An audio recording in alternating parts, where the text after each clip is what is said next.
Well, another day at the BLM dispersed camping, free camping, just north of the town of Virgin, about 15-20 miles from the entrance to Zion Canyon National Park.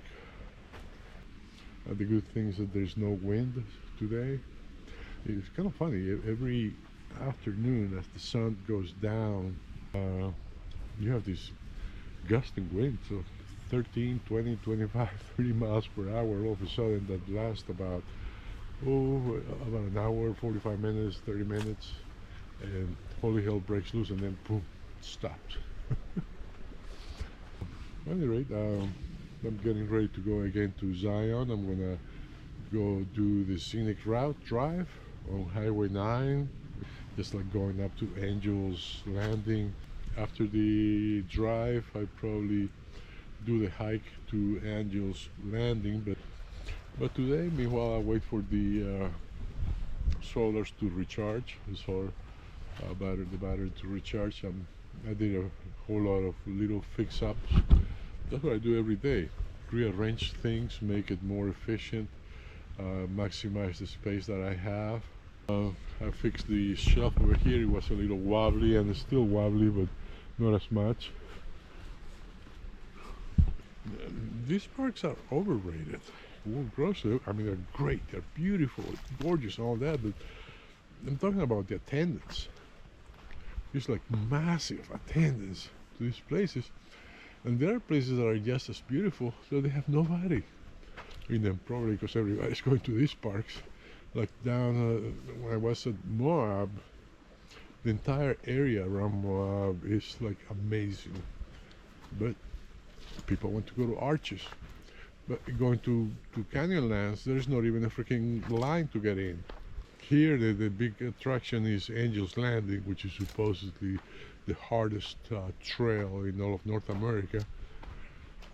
And I've seen pictures that they post actually at the park, the national parks, and it's like lines of people just holding on to those chains going down and down. And it's like, so you get up there, you get finally your turn to get across, and it's a long line, and you get over there, you get a few minutes, and you get the hell out. And next, national park, supposed to be nature and quiet and peaceful, and it's like there's people every freaking way. It's almost like being in a city. What I'm learning from this experience is, yeah, check out the main attraction park, but also explore more around, because there are a lot of nature experiences in the areas around the main one that nobody goes to. And these tourists from all over the world, especially the Asians and the Indians, they wear these super dark sunglasses on, like they're going on incognito trip or something, like they are superstars. Yeah, and yesterday when you're in the canyon, there's no light. I mean, there's no sunlight. Period. You're in a real narrow canyon.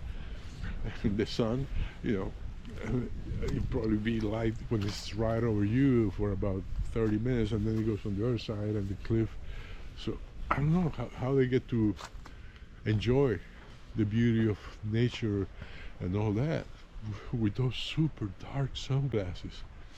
Weird. And they're sitting in the bus in the dark, they wear their sunglasses and their hats. They'll have this more or less the same hat. There's kind of I guess they get it at the visitor centers or the parks they go to, and it's kind of a material, a cloth canvas hat, of course green to match nature, or dark green or beige, dark beige. It's like cookie cutter people, they're about knee high. Most of them are skinny. The Indians tend to be fat, but the Asians tend to be really skinny, about knee high, dark sunglasses, and a hat. And they have one or two children with them that are totally out of control most of the time. I'm not being racist. I'm just reporting what I see. This is data.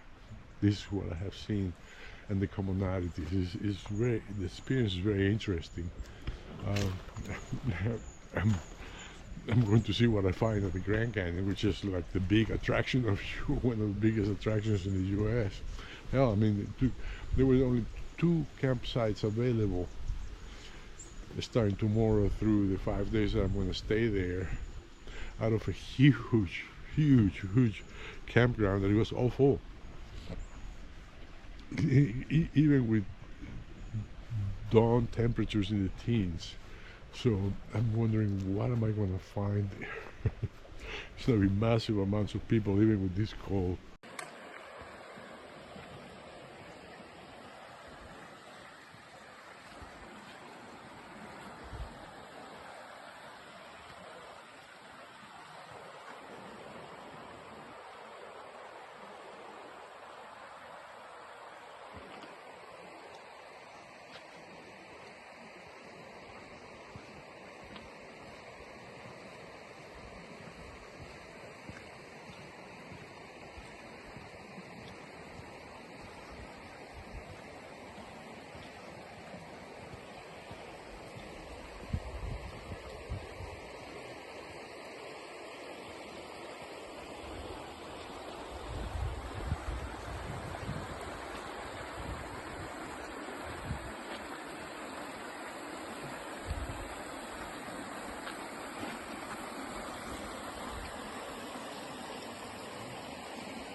Okay, so that's the trail to Angel's Landing, which is somewhere up there.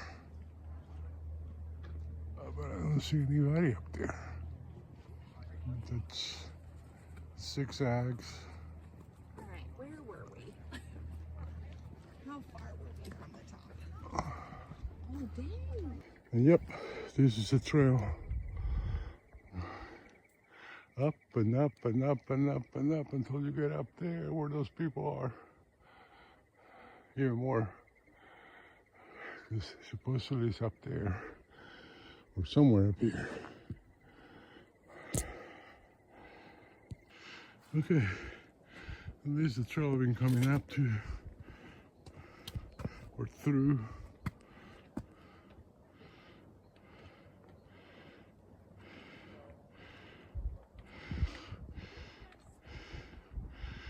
And it goes all the way down there.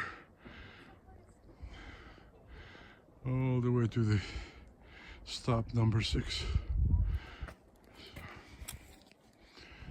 That's a long way away. And then it gets a little flat. I'm pretty sure it's gonna get really steep in a minute.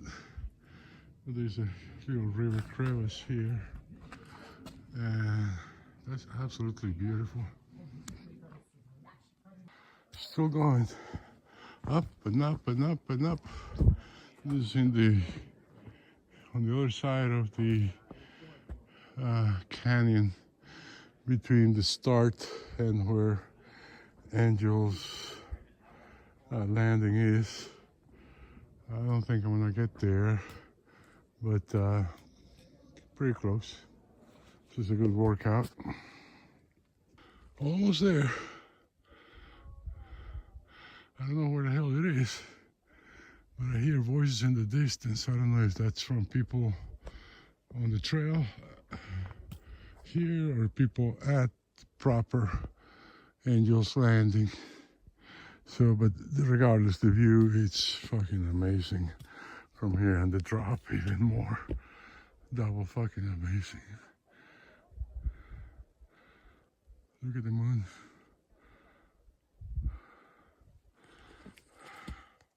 And that's almost there now.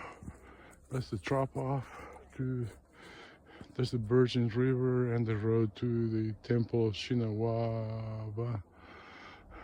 I can never get that name right. I think that's it up there.